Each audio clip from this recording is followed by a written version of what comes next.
Hello, welcome to this interview video. I'm Reza Rad from Rad, and here we have Rick Xu from Microsoft. Hey, Rick. Hello. Nice to meet you. Thank you for your time being here. Would you mind introducing yourself, who you are, what do you do, which part of the product you are working? Yeah, for sure. So the name is Rick. I am a product manager. So I work on the Microsoft Fabric product and focusing on the platform side. And specifically, we cover anything from a lot of security focused, right? Security features, and also compliance related as well. And that covers like things like privacy or like a lot of like certifications as well. So that's my main area. Correct. Talking about security, certification, compliance, all of these are usually areas that like you do a lot of things in that area, but I mean, users don't really feel it because it's not like front end, it's not like a new Power BI visual you are creating or something like that. So it seems that Fabric is getting a lot of new certifications. Can you tell us more about those? Like, what is, I mean, you don't need to tell the process of getting certification, but what major certifications you are aiming for and like how they are coming to be attached with Fabric? Yep, absolutely. So a lot of things, like you said to your point, that a lot of security and compliance things, they're not as like front and center, right? But then they are very critical as well as we onboard enterprise customer, right? Correct, yes. Most enterprise customers, they couldn't even test out Fabric without like we meeting certain security standards and certain like certifications, right? But yeah, we are committed to be compliant with all of the major certifications that Microsoft and Azure carries, right? Which is 100 plus, right? And across different verticals, like healthcare, right? HIPAA for healthcare, like different regions, like EUDB, for example, right? And also, local and like state level government, federal. There's a large body of certifications that we are planning to have. And so as of now, we have achieved the ISO family of certifications. We have HIPAA as well. Right, yeah. And then we're on track to get like the other like SOC 1 and 2, SOX compliance.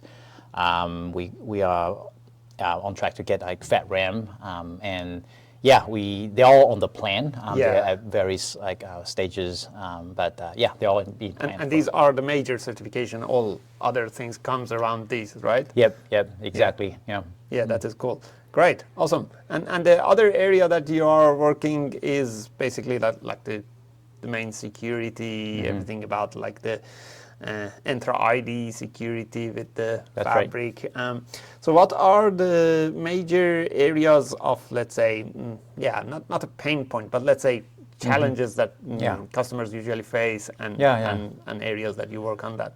Yeah, that's a great question. So, like Fabric, as we know, it's a SaaS product, right? It's in the cloud, multi-tenant. So, when most enterprise customer like think about SaaS product, right? The first question they have is that then, how secure are your platform, right? And my data is in a multi-tenant environment, right? And so that's certainly a big challenge, something that we want to address. So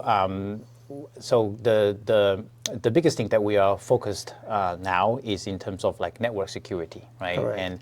And so because that's the first thing that when we ask customer to use Fabric, they'll have to bring data in, right? The user need to access Fabric. Again, Fabric is not in their enclosed environment, so we want to make sure that those interaction, those data transmit over the network security, right? So a couple of things we just announced is that one is private link, which is securing inbound access, right? So that is in public preview right now. And then we also, for inbound, there's also the reverse of that, outbound. Outbound means that we want to bringing data. So for data ingestion, we want to make sure that yes. happens securely as well. So we support like using shortcut, connecting to a data source behind firewall in your VNet, in the customer's VNet, via a trusted service connection. So that we also just announced as well. And also we also have managed VNet support.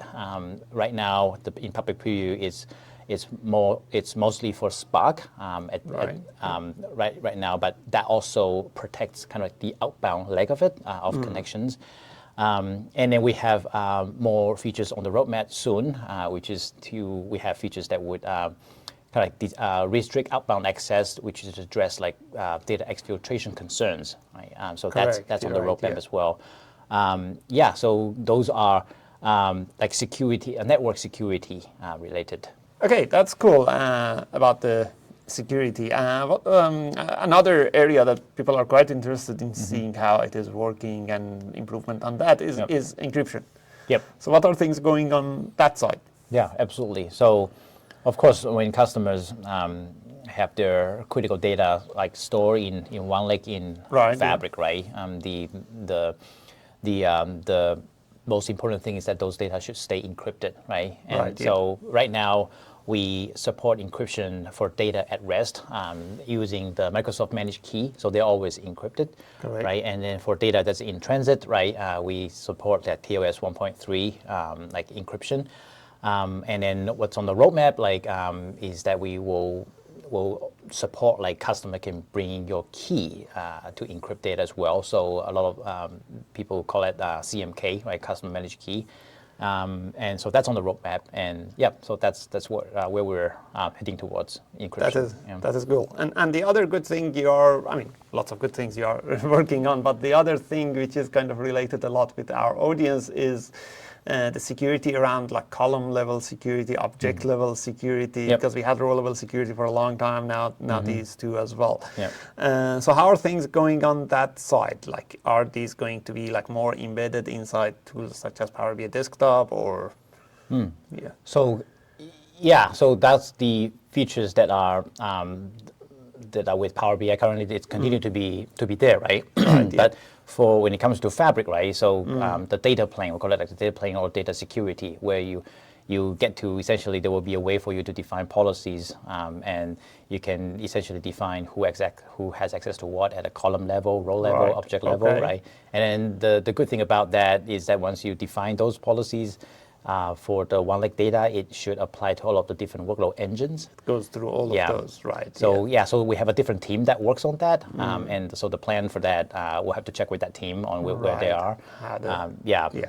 But that's what we call about like data security or universal security. The one security basically when it gets to that area of combining it with one lake, right? Cool. So that is to contrast, right? There's another way to control access is via like the different roles that you can define for the workspace, right? Or like control plane kind of access security, right? So we also have that as well. That's another way that you can restrict your users access what they can and cannot do in a workspace. Right, correct. Is that something like, so we have these workspace roles at the moment, like admin, member, contributor. Something like this might happen at the domain level or subdomain level. Do you have that in? Yeah, that's a good question. I think we get that asked right now. We have different layers, different scopes, right? It's not probably something that we're considering, but not actively. But not actively. But I somewhere in the plan. I think there will have to be some way of. I mean, it makes sense, right? Domain and subdomain are quite new, so probably it takes a little time until. That you can probably talk to RK more about the sort of delegation of control from a tenant level all the way down to all of the downstream different scopes, right? That's right. Cool. Amazing. Thank you for your time. How our audience can get in touch with you? What is the best way for them? Like on LinkedIn, Twitter? LinkedIn is great. And I can leave my email address, right, and somewhere as well that you can. We'll make sure that we'll add it at the bottom of this video. And what are the ways that people can contribute more? I mean, in terms of like giving you feedback, what features are most important? What's it? Absolutely, yeah. I'm always available on LinkedIn, and but also we have the ideas, right? The ideas forum. That's always the encouraged place to submit your feedback.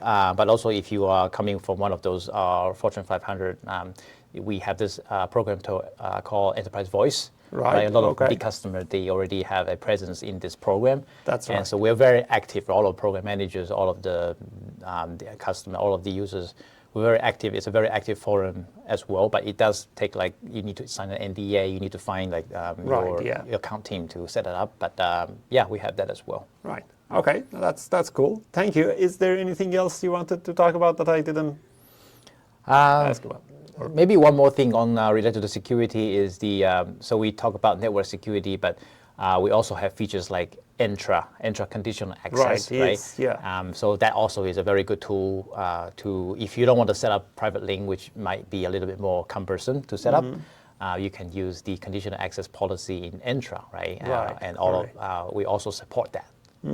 That is cool. Yeah. Helpful for, let's say, network administrators, because they can set up these things and then that flow all the way through the fabric. Awesome.